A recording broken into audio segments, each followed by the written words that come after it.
Assalamualaikum warahmatullahi wabarakatuh. Perkenalkan, nama saya Muhammad Rizky Gufron.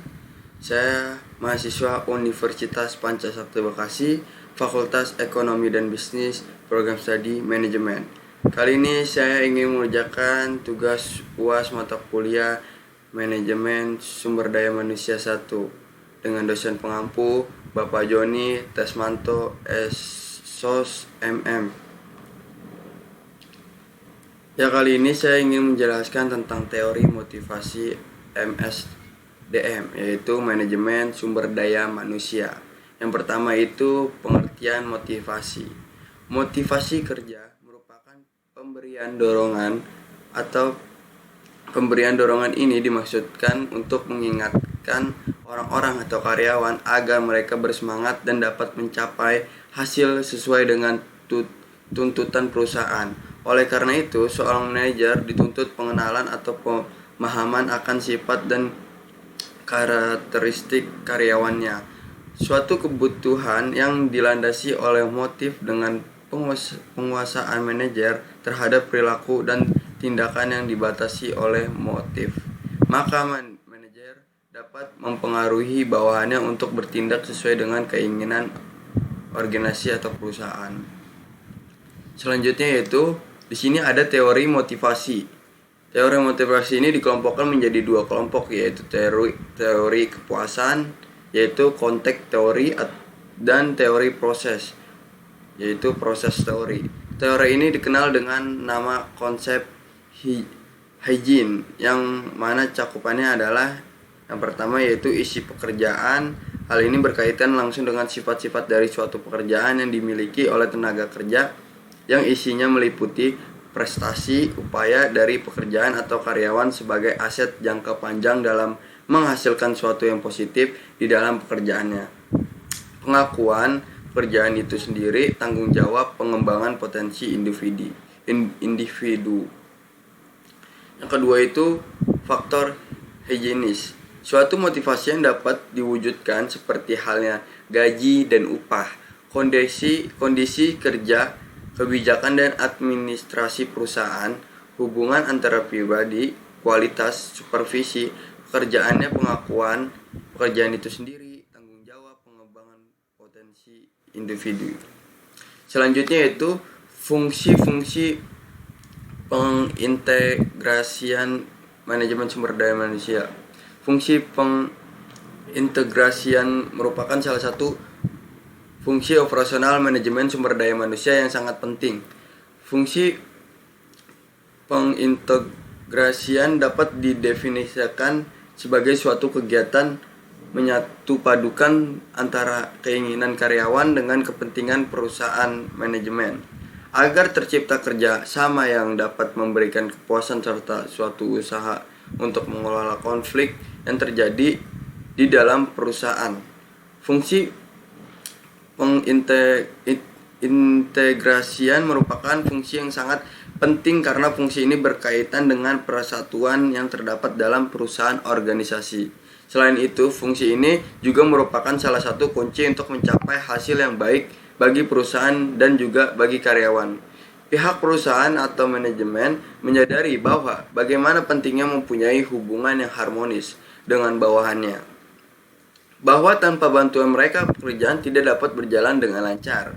Untuk tetap berjalannya pekerjaan perlu diketahui faktor-faktor apa saja yang menjadi keinginan karyawannya. Untuk itu penting bagi pemimpin untuk memiliki kemampuan, keahlian teknis, dan penguasaan komunikasi yang baik.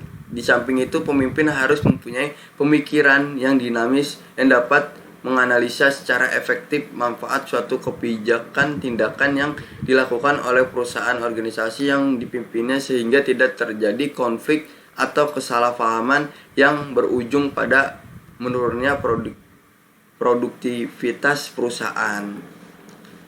Lalu selanjutnya yaitu prasyarat kepemimpinan serta gaya kepemimpinan. Ya, ini adalah syarat kita menjadi pemimpin yang lebih baik, yaitu ada beberapa syarat-syarat kepemimpinan yang harus ada dalam seorang pemimpin.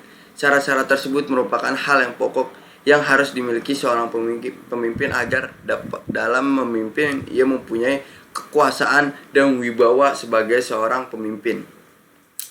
Menurut Stockdale dalam bukunya Personal Factor Associated with Leadership yang dikutip oleh Kartini Kartono dalam bukunya Pemimpin dan Kepemimpinan, mengatakan bahwa pemimpin itu harus mempunyai kelebihan, yaitu yang pertama itu kapasitas meliputi, yaitu ada kecerdasan, kewaspadaannya, kemampuan berbicaranya, kemampuan menilai. Yang kedua itu ilmu pengetahuan yang luas.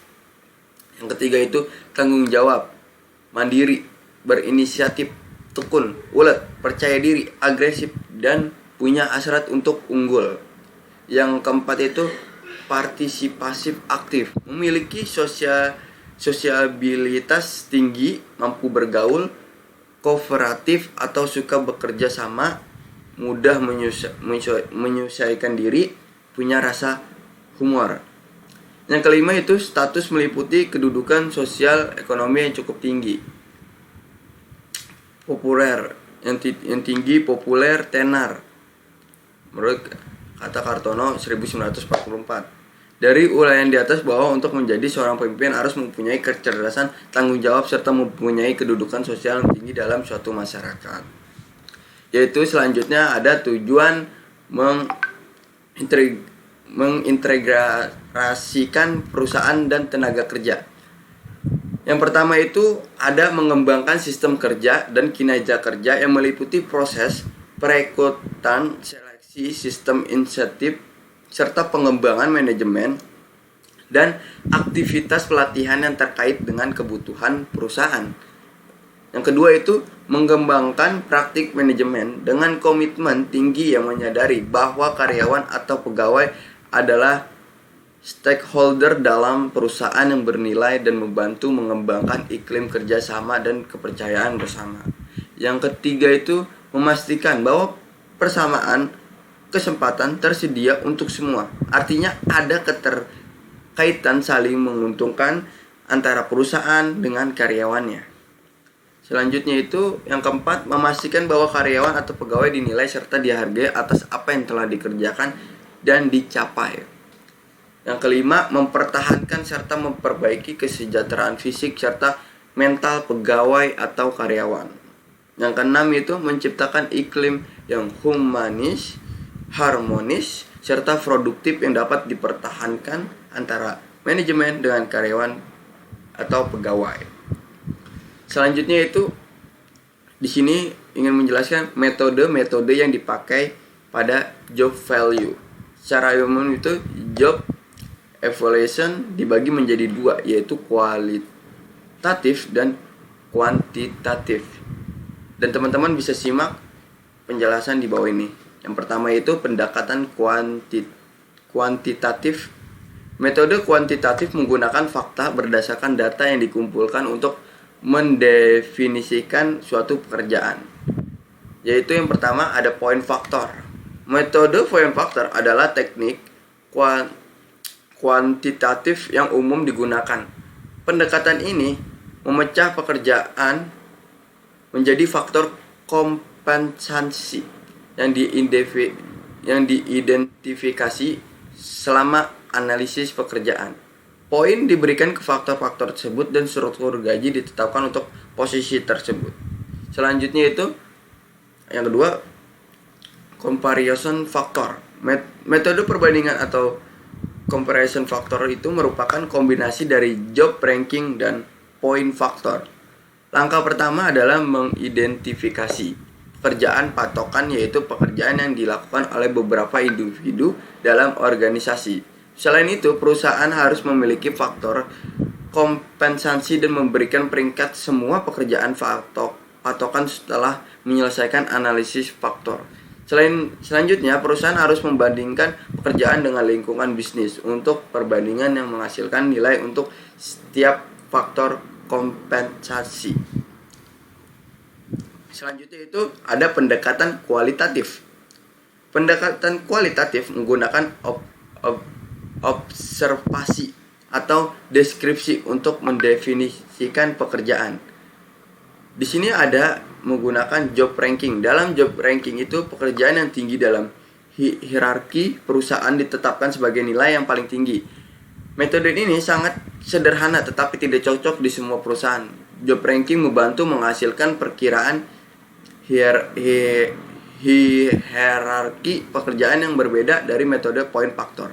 Selanjutnya itu job classification. Dalam metode job classification, yaitu HRD akan menulis deskripsi setiap klarifikasi tugas dan menempatkannya ke dalam nilai yang paling cocok dengan deskripsi tersebut. Metode ini juga bergantung pada jabatan dan tugas serta asumsi dalam perusahaan. Yang menjadi dasar klasifikasi pekerjaan adalah keterampilan dan kompleksitas pekerjaan yang setiap posisi atau jabatan. Ya, sekian, saya Muhammad Rizky Gupron. Maaf kalau ada kata-kata yang salah dan penjelasan yang kurang. Mohon dibukakan pintu maaf yang sebesar-besarnya. Sekian, wassalamualaikum warahmatullahi wabarakatuh.